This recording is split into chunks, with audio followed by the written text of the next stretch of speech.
Mr. President.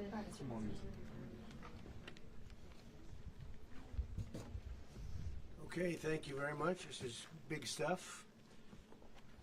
We appreciate you being here. Late last night and early today, at my direction, the United States Armed Forces conducted an extraordinary military operation in the capital of Venezuela. Overwhelming American military power, air, land, and sea, was used to launch a spectacular assault. And it was an assault like people have not seen since World War II. It was a force against a heavily fortified military fortress in the heart of Caracas to bring outlaw dictator Nicolas Maduro to justice. This was one of the most stunning, effective, and powerful displays of American military might and competence in American history. And if you think about it, we've done some other good ones, like the attack on Soleimani, the attack on al-Baghdadi, and the obliteration and decimation of the Iran nuclear sites just recently in an operation known as Midnight Hammer. All perfectly executed and done. No nation in the world could achieve what America achieved yesterday, or frankly in just a short period of time. All Venezuelan military capacities were rendered powerless as the men and women of our military, working with U.S. law enforcement, successfully captured Maduro in the dead of night. It was dark. The lights of Caracas were largely turned off due to a certain expertise that we have. It was dark and it was deadly. But captured along with his wife, Celia Flores, both of whom now face American justice. Maduro and Flores have been indicted in the Southern District of New York, it's Jay Clayton, for their campaign of deadly narco-terrorism against the United States and its citizens.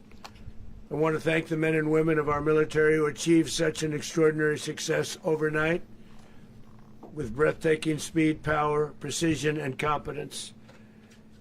You rarely see anything like it. You've seen some raids in this country that didn't go so well. They were an embarrassment. If you look back to Afghanistan, or if you look back to the Jimmy Carter days, they were different days. We're a respected country again, maybe like never before. These highly trained warriors, operating in collaboration with U.S. law enforcement, caught them in a very ready position. They were waiting for us. They knew we had many ships out in the sea. We were just sort of waiting. They knew we were coming. So they were in a ready, what's called a ready position. But they were completely overwhelmed and very quickly incapacitated. If you would have seen what I saw last night, you would have been very impressed. I'm not sure that you'll ever get to see it, but it was an incredible thing to see. Not a single American service member was killed, and not a single piece of American equipment was lost. We had many helicopters, many planes, many people involved in that fight. But think of that, not one piece of military equipment was lost, not one service member was, more importantly, killed. The United States military is the strongest and most fearsome military on the planet by far, with capabilities and skills our enemies can scarcely begin to imagine. We have the best equipment anywhere in the world. There's no equipment like what we have, and you see that even if you just look at the boats. You know, we've knocked out 97% of the drugs coming in by sea. 90%. Each boat kills 25, on average, 25,000 people. We knocked out 97%. And those drugs mostly come from a place called Venezuela. We're going to run the country until such time as we can do a safe, proper, and judicious transition. So we don't want to be involved with having somebody else get in, and we have the same situation that we had for the last long period of years. So we are going to run the country until such time as we can do a safe, proper, and judicious transition.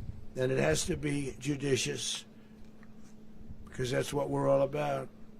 We want peace, liberty, and justice for the great people of Venezuela, and that includes many from Venezuela that are now living in the United States and want to go back to their country. It's their homeland.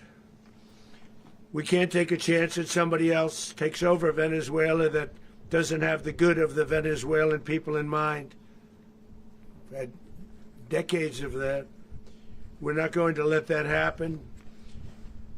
We're there now, and what people don't understand, but they understand as I say this, we're there now, but we're going to stay until such time as the proper transition can take place. So we're going to stay until such time as we're going to run it, essentially, until such time as a proper transition can take place. As everyone knows, the oil business in Venezuela has been a bust, a total bust, for a long period of time. They were pumping almost nothing by comparison to what they could have been pumping and what could have taken place. We're going to have our very large United States oil companies, the biggest anywhere in the world, go in, spend billions of dollars, fix the badly broken infrastructure, the oil infrastructure, and start making money for the country. And we are ready to stage a second and much larger attack if we need to do so. So we were prepared to do a second wave if we needed to do so. We actually assumed that a second wave would be necessary, but now it's probably not. The first wave, if you'd like to call it that, the first attack was so successful, we probably don't have to do a second, but we're prepared to do a second wave, a much bigger wave, actually. This was pinpoint, but we have a much bigger wave that probably won't have to do. This partnership of Venezuela with the United States of America, a country that everybody wants to be involved with because of what we were able to do and accomplish, will make the people of Venezuela rich, independent, and safe. And it will also make the many, many people from Venezuela that are living in the United States extremely happy. They suffered. They suffered. So much was taken from them. They're not going to suffer anymore. The illegitimate dictator Maduro was the kingpin of a vast criminal network responsible for trafficking colossal amounts of deadly and illicit drugs into the United States. As alleged in the indictment, he personally oversaw the vicious cartel known as Cartel de las Solas, which flooded our nation with lethal poison, responsible for the deaths of countless Americans, many, many Americans. Hundreds of thousands over the years of Americans died because of him. Maduro and his wife will soon face the full might of American justice and stand trial on American soil. Right now they're on a ship. They'll be heading to, ultimately, New York, and then a decision will be made, I assume, between New York and Miami or Florida. But we have people where the overwhelming evidence of their crimes will be presented in a court of law.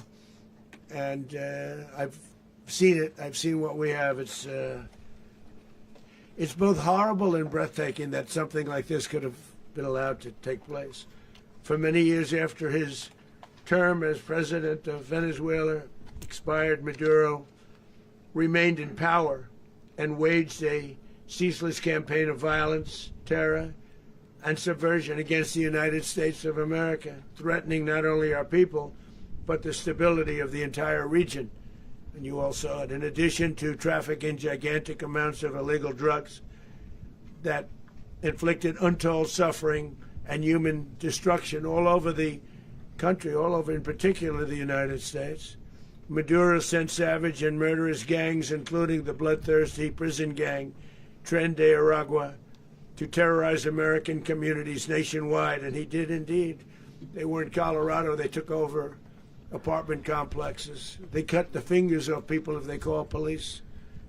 They were brutal, but they're not so brutal now.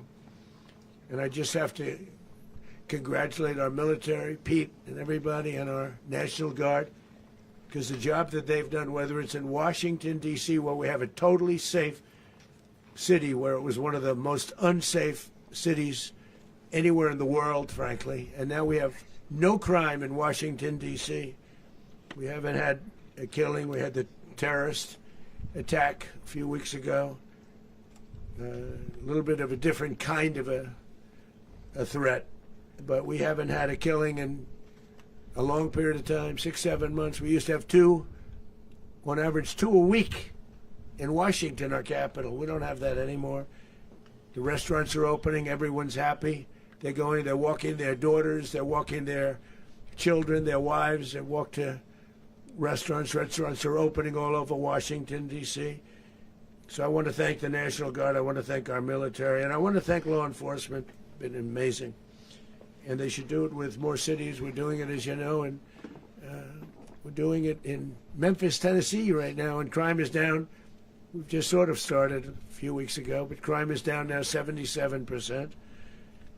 And the governor of Louisiana called, great person, and he wanted us to help him, as you know, in a certain very nice part of Louisiana, and we have done that. It was a rough section, and we have crime down. I understand it's down to almost nothing already after 2.5 weeks. New Orleans, it's down to almost nothing, and we've only been there for 2.5 weeks. Can't imagine why governors wouldn't want us to help. We also helped, as you know, in Chicago, and crime went down a little bit there. We did a very small help because we had no working ability with the governor. The governor was a disaster, and the mayor was a disaster. But it knocked down crime. But we're pulling out of there when they need us. We'll know. You'll know. You'll be writing about it. And likewise, Los Angeles, where we saved Los Angeles early on, where the head of the police department made a statement that if the federal government didn't come in, we would have lost Los Angeles. That's long after the fires. That's when they had the riots in Los Angeles. We did a great job. Got no credit for it whatsoever, but that's okay. It doesn't matter. We don't need the credit. But we'll be pulling out when they need us. They'll call, or we'll go back if we have to. We'll go back. But we did a great job in various cities. But the place that we're very proud of is Washington, D.C., because it's our nation's capital. We took it from being a crime-ridden mess to being one of the safest cities in the country. But the gangs that they sent raped, tortured, and murdered American women and children. They were in all of the cities I mentioned, Tren de Aragua. And they were sent by Maduro to terrorize our people, and now Maduro will never again be able to threaten an American citizen or anybody from Venezuela. There will no longer be threats. For years I've highlighted the stories of those innocent Americans whose lives were so heartlessly robbed by this Venezuelan terrorist organization. Really one of the worst, they say the worst. Americans like 12-year-old Jocelyn Nungary from Houston. Beautiful Jocelyn Nungary, what happened to her? They, as you know, they kidnapped, assaulted, and murdered by Tren de Aragua animals. They murdered Jocelyn and left her dead under the bridge. There was a bridge that will never be the same to so many people after seeing what happened. As I've said many times, the Maduro regime emptied out their prisons, sent their worst and most violent monsters into the United States to steal American lives. And they came from mental institutions and insane asylums. They came from prisons and jails. The reason I say both, they sound similar. Actually, prisons a little bit more hostile, a little bit tougher. A mental institution isn't as tough as an insane asylum, but we got them both. They sent from their mental institutions. They sent from their jails, prisons. They were drug dealers. They were drug kingpins. They sent everybody bad into the United States, but no longer. And we have now a border where nobody gets through.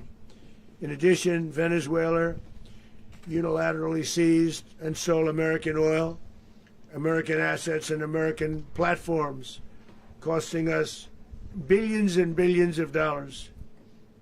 They did this a while ago, but we never had a president that did anything about it. They took all of our property. It was our property. We built it. And we never had a president that decided to do anything about it. Instead, they fought wars that were 10,000 miles away. We built Venezuela oil industry with American talent, drive, and skill, and the socialist regime stole it from us during those previous administrations, and they stole it through force. This constituted one of the largest thefts of American property in the history of our country. Considered the largest theft of property in the history of our country. Massive oil infrastructure was taken like we were babies, and we didn't do anything about it. I would have done something about it. America will never allow foreign powers to rob our people or drive us back into and out of our own hemisphere. That's what they did. Furthermore, under the now deposed dictator Maduro, Venezuela was increasingly hosting foreign adversaries in our region and acquiring menacing offensive weapons that could threaten U.S. interests and lives. And they used those weapons last night. Potentially in league with the cartels operating along our border. All of these actions were in gross violation of the core principles of American foreign policy, dating back more than 2 centuries, and not anymore. All the way back, it dated to the Monroe Doctrines, and the Monroe Doctrine is a big deal, but we've superseded it by a lot. By a real lot. They now call it the Monroe Document. I don't know. It's Monroe Doctrine. We sort of forgot about it. It was very important, but we forgot about it. We don't forget about it anymore. Under our new national security strategy, American dominance in the Western Hemisphere will never be questioned again. Won't happen. So just in concluding, for decades, other administrations have neglected or even contributed to these growing security threats in the Western Hemisphere. Under the Trump administration, we are reasserting American power in a very powerful way in our home region. And our home region is very different than it was just a short while ago. The future will be, and we did this in my first term. We had great dominance in my first term, and we have far greater dominance right now. Everyone's coming back to us. The future will be determined by the ability to protect commerce and territory and resources that are core to national security. These are core to our national security. Just like tariffs are, they've made our country rich, and they've made our national security strong, stronger than ever before. But these are the iron laws that have always determined global power. And we're going to keep it that way. We will secure our borders. We will stop the terrorists. We will crash the cartels, and we will defend our citizens against all threats, foreign and domestic. Other presidents may have lacked the courage or whatever to defend America, but I will never allow terrorists and criminals to operate with impunity against the United States. This extremely successful operation should serve as warning to anyone who would threaten American sovereignty or endanger American lives. Very importantly, the embargo on all Venezuelan oil remains in full effect.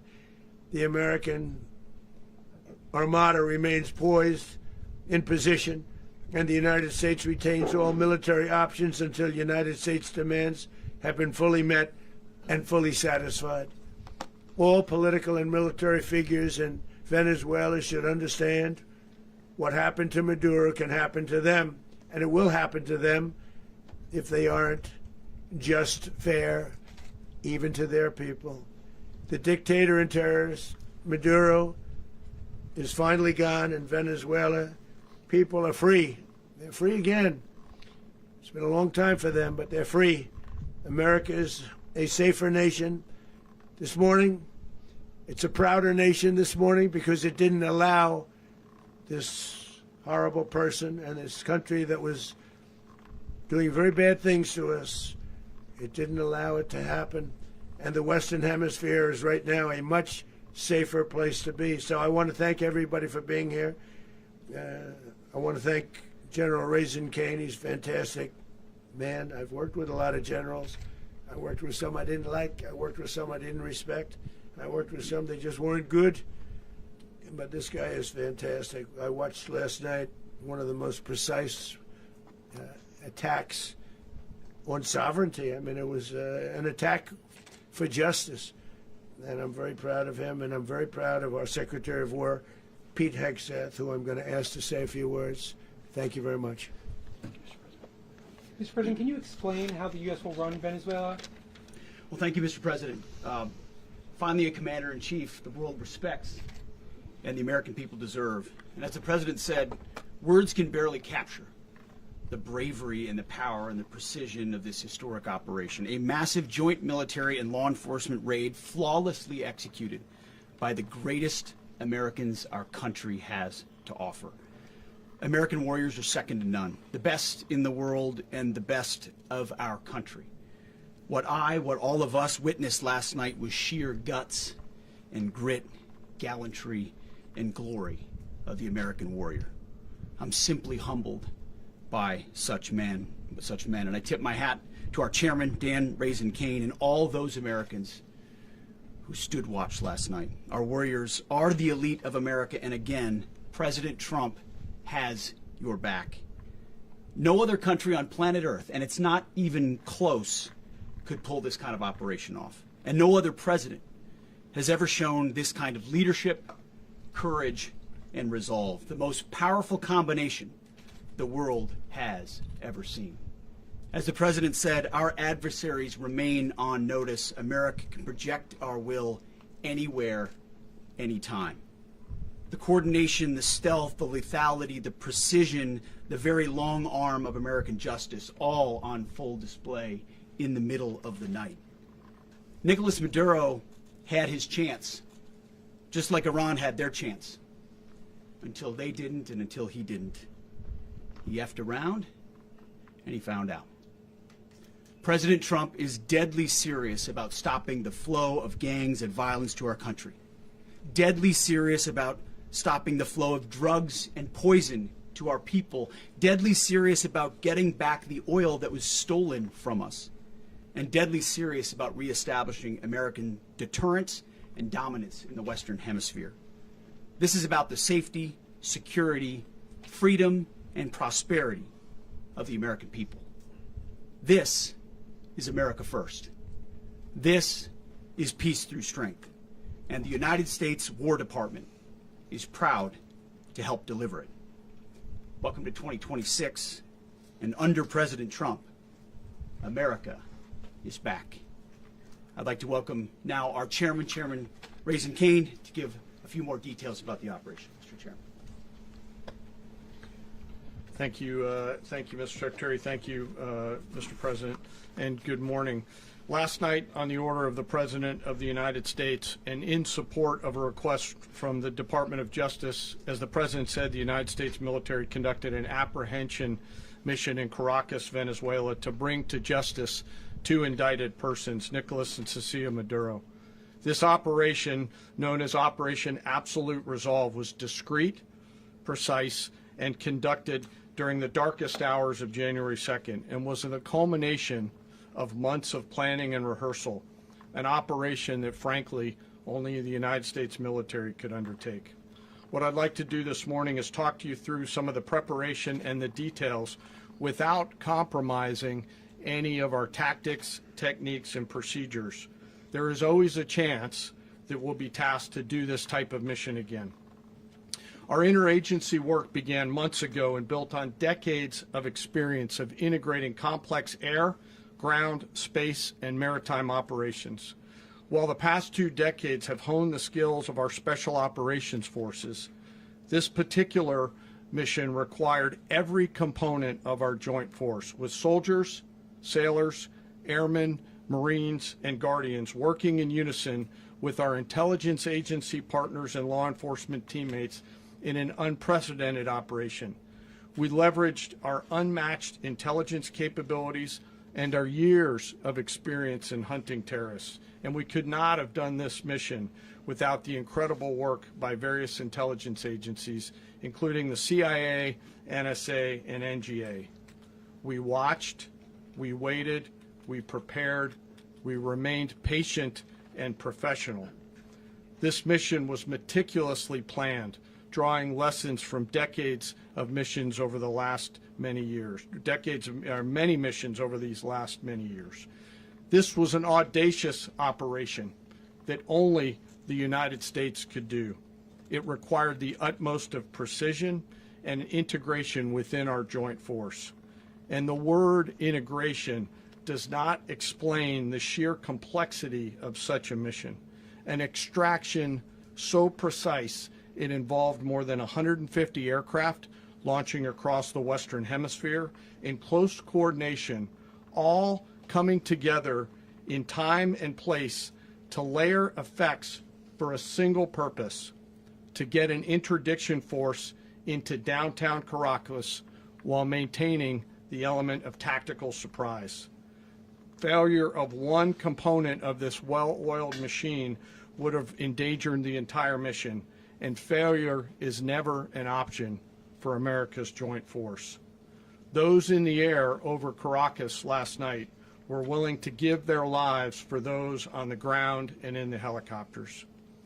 Let me talk a little bit about the preparation. After months of work by our intelligence teammates to find Maduro and understand how he moved, where he lived, where he traveled, what he ate, what he wore, what were his pets, in early December, our force was set pending a series of aligned events. Key was choosing the right day to minimize the potential for civilian harm and maximize the element of surprise, and minimize the harm to the indicted personnel so, as the President said, they could be brought to justice. And as the President said earlier today, weather in Venezuela is always a factor this time of the year. And over the weeks through Christmas and New Year's, the men and women of the United States military sat ready, patiently waiting for the right triggers to be met and the President to order us into action. Last night, the weather broke just enough, clearing a path that only the most skilled aviators in the world could maneuver through. Ocean, mountain, low cloud ceilings, but when tasked with a mission, this organization does not quit. At 10:46 p.m. Eastern Time last night, the President ordered the United States military to move forward with this mission. He said to us, and we appreciate it, Mr. President, good luck and Godspeed. And those words were transmitted to the entire joint force. Over the course of the night, aircraft began launching from 20 different bases on land and sea across the Western Hemisphere. In total, more than 150 aircraft, bombers, fighters, intelligence, reconnaissance, surveillance, rotary wing were in the air last night. Thousands and thousands of hours of experience were airborne. Our youngest crew member was 20, and our oldest crew member was 49, and there's simply no match for American military might. As the night began, the helicopters took off with the extraction force, which included law enforcement officers, and began their flight into Venezuela at 100 feet above the water. As they approached Venezuelan shores, the United States began layering different effects provided by Spacecom, Cybercom, and other members of the interagency to create a pathway. Overhead, those forces were protected by aircraft from the United States Marines, the United States Navy, the United States Air Force, and the Air National Guard. The force included F-22s, F-35s, F-18s, EA-18s, E-2s, B-1 bombers, and other support aircraft, as well as numerous remotely piloted drones. As the force began to approach Caracas, the Joint Air Component began dismantling and disabling the air defense systems in Venezuela, employing weapons to ensure the safe passage of the helicopters into the target area. The goal of our air component is, was, and always will be to protect the helicopters and the ground force and get them to the target and get them home. As the force crossed the last point of high terrain where they'd been hiding in the clutter, we assessed that we had maintained totally the element of surprise. As the helicopter force ingressed towards the objective at low level, we arrived at Maduro's compound at 1:01 a.m. Eastern Standard Time, or 2:01 a.m. Caracas local time, and the apprehension force descended into Maduro's compound and moved with speed, precision, and discipline towards their objective and isolated the area to ensure the safety and security of the ground force while apprehending the indicted persons. On arrival into the target area, the helicopters came under fire, and they replied with that fire with overwhelming force in self-defense. One of our aircraft was hit but remained flyable, and as the President said earlier today, all of our aircraft came home, and that aircraft remained flyable during the rest of the mission. As the operation unfolded at the compound, our air and ground intelligence teams provided real-time updates to the ground force, ensuring those forces could safely navigate the complex environment without unnecessary risk. The force remained protected by overhead tactical aviation. Maduro and his wife, both indicted, gave up and were taken into custody by the Department of Justice, assisted by our incredible U.S. military with professionalism and precision, with no loss of U.S. life. After securing the indicted persons, the force began to prep for departure. Helicopters were called in to exfiltrate the extraction force, while fighter aircraft and remotely piloted aircraft provided overhead coverage and suppressive fire.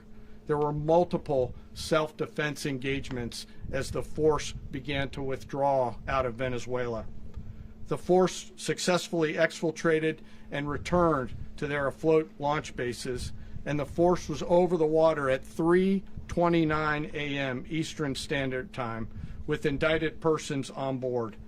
And both Maduro and his wife were embarked aboard the USS Iwo Jima. In closing, what we've witnessed today is a powerful demonstration of America's joint force. We think, we develop, we train, we rehearse, we debrief, we rehearse again and again, not to get it right, but to ensure that we cannot get it wrong.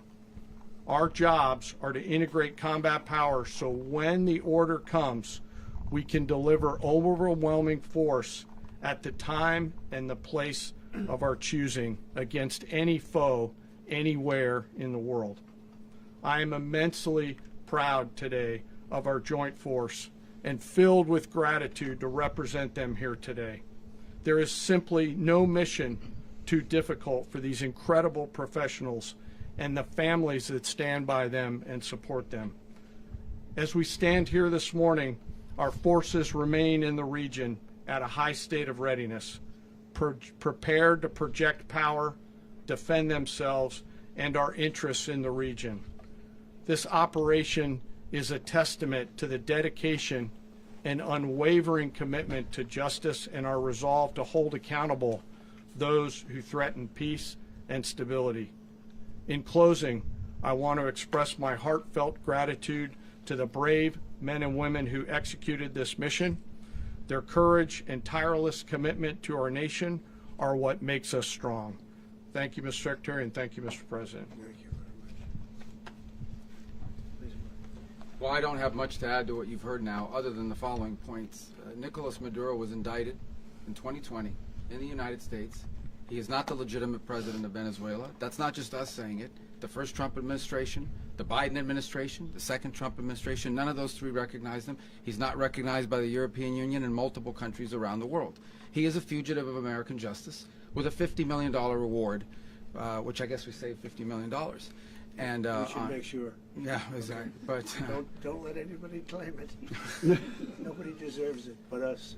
But I want to be clear about one thing. Nicolas Maduro had multiple opportunities to avoid this. He was provided multiple very, very, very generous offers and chose instead to act like a wild man, chose instead to play around. And the result is what we saw tonight. The other message here is the following. You have a guy, like many people around the world, they like to play games. You have a guy who decides he's going to invite Iran into his country, is going to, do the confiscation of American oil companies, is going to flood our country with gang members, is going to take Americans prisoner and try to hold them for hostage and trade them like he was able to do with the Biden administration. Basically likes to play games all this time and thinks nothing's going to happen. And I hope what people now understand is that we have a president. The 47th president of the United States is not a game player. When he tells you that he's going to do something, when tells you he's going to address a problem, he means it. He actions it. I can tell you, I've watched this process now for 14, 15 years, been around it. Everybody talks. I'm going to do this. I'm going to do that. When I get there, we're going to do this. We're going to take. This is a president of action. Like, I don't understand yet how they haven't figured this out. And now, if you don't know, now you know. Because this is the way it's going to play out. And I think people need to understand that this is not a president that just talks and does letters and press conferences. And, if he says he's serious about something, he means it.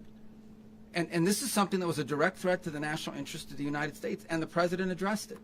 There's a president of peace, by the way. I told you what I just said earlier. This guy had multiple opportunities to find his way somewhere else and figure out another. He could have been living somewhere else right now very happy. But instead, he wanted to play big boy.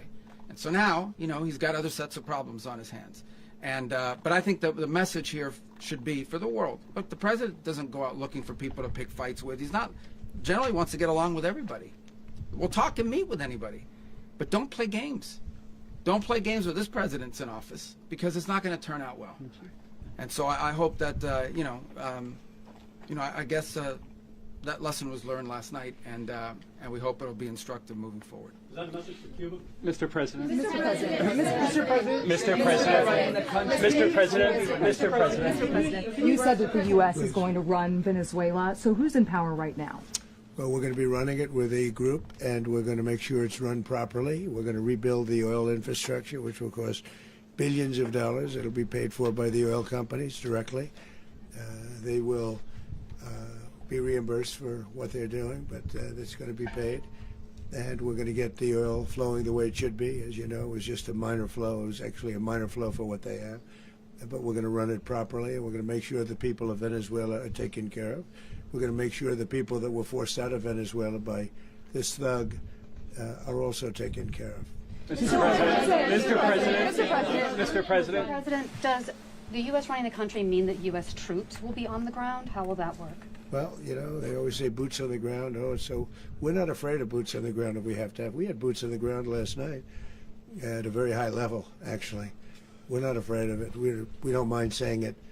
But we're going to make sure that that country is run properly. We're not doing this in vain. This is a very dangerous attack. This is an attack that could have gone very, very badly. Could have gone very badly.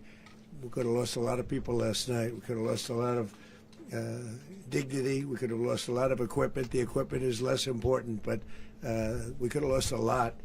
And we're going to make sure that this is proper. We're there now. We're ready to go again if we have to. We're going to run the country right. It's going to be run very judiciously, very fairly. It's going to make a lot of money. We're going to give money to the people. We're going to reimburse people that were taken advantage of. We're going to take care of everybody. It's very important. We couldn't let them get away with it. They stole our oil. We built that whole industry there, and they just took it over like we were nothing. And we had a president that decided not to do anything about it. So we did something about it. We're late, but we did something about it. Yeah, please. Mr. President, can you explain the exact mechanism by which you're going to run the country? Are you going to designate a U.S. official to coordinate? It's Can all you just being unpack it's all that? being done right now. We're designating people. We're talking to Who people. We're specifically? designating various people, and we're going to let you know who those people are. Mr. President. What's the group you mentioned that would run Venezuela? Well, it's largely going to be for a period of time the people that are standing right behind me. We're going to be running it. We're going to be bringing it back. It's a dead, I talk about a dead country. A year and a half ago, we were a dead country. Now we're the hottest country anywhere in the world. We're a country doing better than any country anywhere in the world. And it required leadership. Venezuela has a lot of bad people in there, a lot of bad people that shouldn't be leading. We're not going to take a chance that one of those people take over for Maduro. So you can look at, and others, we have fantastic people, including people in the military. So we're going to have a group of people running it until such time as it can be put back on track, make a lot of money for the people, and give people a great way of life, and also reimbursement for people in our country that were forced out of Venezuela. Mr. President, Rubio would be. you said earlier today that you weren't going to back Machado to come back and be the opposition leader in your Fox and Friends interview. And then you also mentioned the vice president of Venezuela. Are you going to work with the vice president of Venezuela, or how do you foresee the relationship Well, going? I understand she was just sworn in, but she was, as you know, picked by Maduro.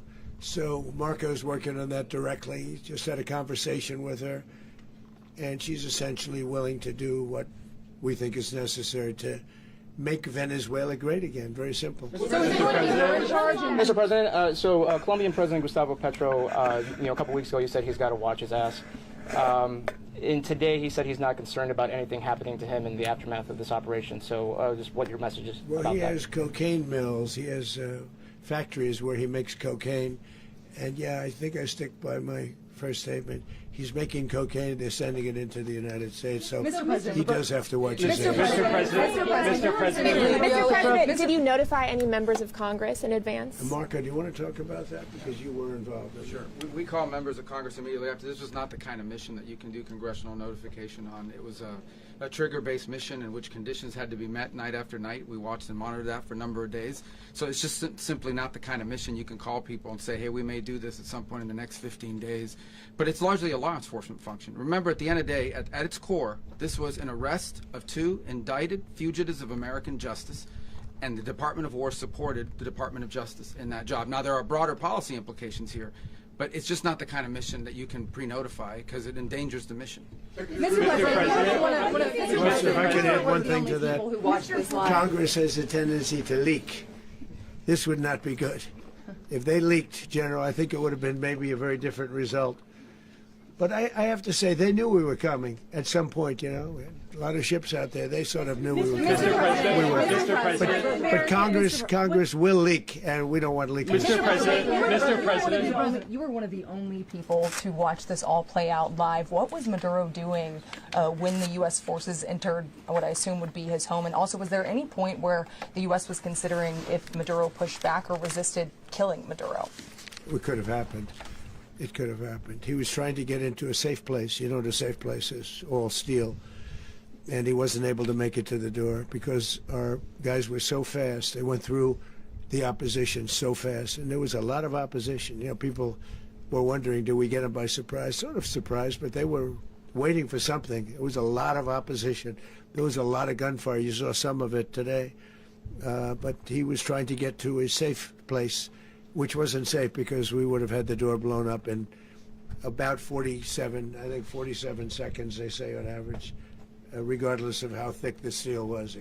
It was a very thick door. It was a very heavy door, but he was unable to get to that door. He made it to the door. He was unable to close it. So where's Maduro going to be? Go ahead, finish. Where is Maduro going to be in the time being right now? Do you know his exact Well, whereabouts? eventually, ultimately, in the near future, he's going to be brought to New York. And where is he going to be held? Where is he going to be held in New York? Do you know? That's going to be up to the officials that do these things. Mr. President, the U.S. has something of a mixed track record of ousting dictators without necessarily a plan for what comes afterwards. Not with Did me, that though. weigh on your decision Well, that's making? when we had different presidents, but with me, that's not true. With me, we've had a perfect track record of winning.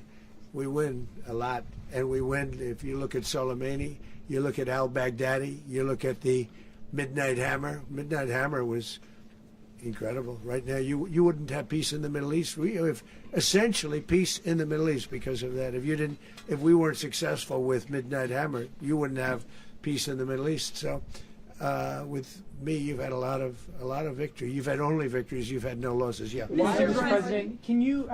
How long do you expect the U.S. to run Venezuela, and how soon do you want the Venezuelan people to hold elections? So I'd like to do it quickly, but it takes a period of time. You know, we're rebuilding. We have to rebuild their whole infrastructure. The infrastructure is rotted.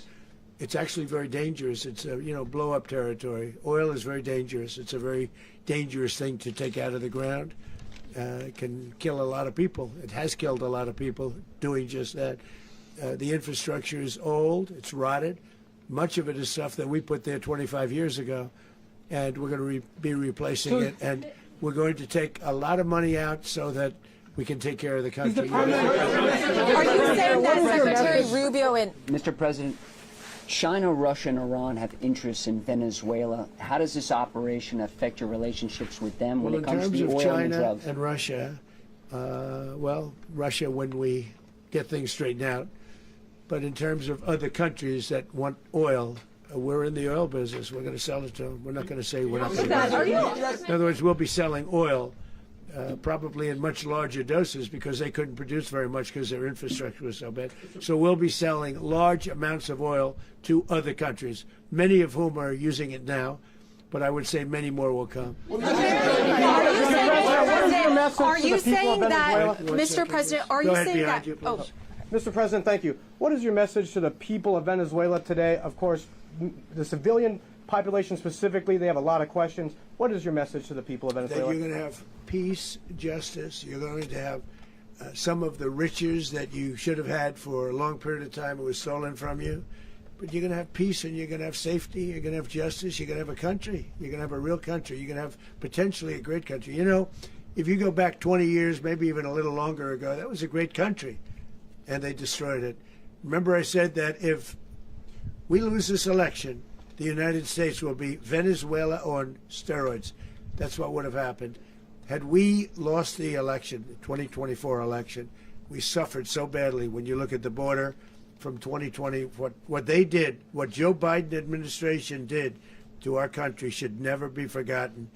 But if we had to go through another year of that, we wouldn't have. We would be exactly where Venezuela was in terms. I used to say, if they win, we're going to be Venezuela on steroids, and that's what would have happened. President, thank you. Are you saying that Secretary Hegseth and Rubio are going to be running Venezuela, and will you be sending in U.S. military troops to provide? They're going to be a team that's working with the people of Venezuela to make sure that we have Venezuela right.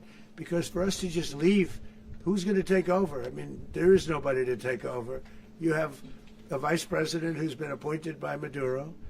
And right now she's the vice president, and she's, I guess, the president. She was sworn as president just a little while ago. She had a long conversation with Marco, and she said, we'll do whatever you need. I think she was quite gracious, but she really doesn't have a choice. We're going to have this done right. We're not going to just do this with Maduro, then leave like everybody else, leave and say, let it go to hell. If we just left, it has zero chance of ever coming back. We'll run it properly. We'll run it professionally. We'll have the greatest oil companies in the world go in and invest billions and billions of dollars and take out money, use that money in Venezuela. And the biggest beneficiary are going to be the people of Venezuela. And also, I can't stress this strongly enough, the people that got thrown out of Venezuela that are now in the United States, and frankly, some want to stay, and some probably want to go back. Yeah. So, Mr. President, what is being done to protect Americans in the country, and were any of the detained Americans Well, right now they're very last protected night? Because nobody's going to mess with us. They're very protected. The people of, and we let them know that you better not touch one of them. Are you concerned that bad elements of the Maduro regime will remain in place? Well, we know who they are. We're on them, and they're acting much differently now than they would have acted 2 days ago. And what can you Okay, say wait, about behind you, please. Mr. President, why is running a country in South America America first? Well, I think it is because we want to surround ourselves with good neighbors. We want to surround ourselves with stability. We want to surround ourselves with energy. We have tremendous energy in that country. It's very important that we protect it. We need that for ourselves. We need that for the world. And we want to make sure we can protect it. Yes, sir. Please, go ahead. Yeah, is there a message here for Cuba and Diaz-Canel? Well, Cuba's an interesting case. Cuba is, not doing very well right now. That system has not been a very good one for Cuba. The people there have suffered for many, many years. And I think Cuba is going to be something we'll end up talking about, because Cuba is a failing nation right now, very badly failing nation. And we want to help the people of, it's very similar in the sense that we want to help the people in Cuba, but we want to also help the people that were forced out of Cuba and living in this country. Do you want to say something about that, Marco, please? Well, I mean, I just gave you a statement a few minutes ago about, when the president speaks, you should take him seriously. So, suffice it to say, Cuba is a disaster. It's run by incompetent, senile men, and in some cases, not senile, but incompetent nonetheless. It has no economy. It's in total collapse. And by the way, they were, all of the guards that helped protect Maduro, this is well known, their whole spy agency, all that were full of Cubans. I mean, they basically, it's amazing. This poor island took over Venezuela in some cases. One of the biggest problems the Venezuelans have is they have to declare independence from Cuba. They tried to basically colonize it from a security standpoint. So, yeah, look, if I lived in Havana and I was in the government, I'd be concerned, at least a little bit. Are you cutting off the oil flow to Cuba from Venezuela? Well, the president already announced a week ago that anything that's sanctioned, it's sanctioned oil, it's not going to be allowed to get there. So that's an The answer is yes. Mr. President. Is the U.S. aware of the location of opposition leader Machado, and have you been in contact with her? No, we haven't. No, we haven't. Mr. President, on Monday. Oh, I think it would be very tough for her to be the leader. She doesn't have the support within, or the respect within the country. She's a very nice woman, but she doesn't have the respect. Mr. President, is it possible that the U.S. ends up administrating Venezuela for years? Well, it won't cost us anything because the money coming out of the ground is very substantial, so it's not going to cost us anything. So the U.S. isn't going to dedicate money to... Well, we want safety there. We want to be surrounded by countries that aren't housing all of our enemies all over the world. That's what was happening, and you don't want to have that. But we're going to be rebuilding, and we're not spending money. The oil companies are going to go in. They're going to spend money. We're going to take back the oil that, frankly, we should have taken back a long time ago. A lot of money is coming out of the ground. We're going to get reimbursed for all of that. We're going to get reimbursed for everything that we spend. So it's going to be a very important. This is a very big evening that took place last night. We have to be surrounded by safe, secure countries, and we also have to have energy. Very important. We have to have energy that's real energy, not where they're getting 4% and 5% of the energy out of the ground. You take a look. It was such a disaster. So what's going to happen with Venezuela, I think, over the next period of a year is going to be a great thing. And the people of Venezuela will be the biggest beneficiaries. Mr. President, U.S. military. Mr. President, thank you. What did you last speak to Maduro about when you spoke? And is the Well, US I don't want to at get war into with the Venezuela? conversations, but I did have conversations with him, and I said, you got to surrender. And I actually thought he was pretty close to doing so, but now he wished he did, yeah. Mr. President, can you explain, you said that Maduro is responsible for drug trafficking. You recently pardoned the former president of Honduras who was convicted on many drug trafficking. Can you explain how these two situations are different? And would you ever pardon Maduro? I endorsed, as you know, the winning president, the man who won in Honduras. I endorsed the man who won in Chile. I endorsed the man who won in Argentina. And we are doing very well with that whole group. What the man that I pardoned was, if you could equate it to us, he was treated like the Biden administration treated a man named Trump. That didn't work out too well for them. This was a man who was persecuted very unfairly. He was the head of the country. He was persecuted very unfairly. And there are a number of them. And we felt that it was a very unfair situation that happened to him. He's also a party member of the man who won. So obviously the people liked what I did. And one of the reasons that was done is because of the fact that the party in power felt very strongly that that man was treated very badly. I studied it very quickly, and then I studied it in great detail. I went to a lot of the people standing behind me, and they felt that that man was persecuted and treated very badly. That's why I gave him a pardon. Mr. President, you referenced boots on the ground earlier. Can you just sort of button this up? Do you envision the U.S. military having a presence in Venezuela as the U.S. runs that country? Well, no, we're going to have a presence in Venezuela as it pertains to oil, because we have to have, we're sending our expertise in. So you may need something, not very much. But no, we're going to be taking out a tremendous amount of wealth out of the ground. and that wealth is going to the people of Venezuela and people from outside of Venezuela that used to be in Venezuela. And it goes also to the United States of America in the form of reimbursement for the damages caused us by that country. So I want to thank you all very much. Thank you. Do you have one? Yes, please. You were so nice before. I'm going to give you the final question. Go Thank ahead. you, Mr. Unless it's a bad question, in which case I'll go one word. It's about who? It's about Putin, if you want. About Putin. Well, Okay. that's always nice. You had a to talk phone. about Putin. You had a phone call with him Yeah. on Monday. Did he talk at all about Maduro? Did y'all talk about this? No, we didn't. And We then- never spoke about Maduro. Are you mad at him right now? I mean, there's this I'm not intelligence. thrilled with Putin. I'm not thrilled with Putin. He's killing too many people. There was that I intelligence. thought that would be so. I settled 8 1/4 war. You know what the 1/4 was? Thailand and Cambodia. I did it again. They broke out, and I did it in about 5 hours, and I settled it. I'm giving myself 1/4, so I'm up to now 8 1/4. In other words, I settled the war, but then they broke out. They had a pretty bad breakout over the last 4 days. I got them to go back to peace. So I only give 1/4. I thought the easiest one would be, one of the easier ones would be Russia, Ukraine. It's not. And they both have done some pretty bad things. And look, that's Biden's war. That's not my war. But I want to stop the lives. Did you see where last month, 30,000, it was 27,000 the month before. 30,000, mostly soldiers, were killed this last month. 30,000. I want to stop that. You know, I got NATO to pay 5% instead of the 2% that they weren't paying. They weren't paying 2, now they pay 5. And we send them a lot of munitions. We send them a lot of things, missiles and various other things, a lot.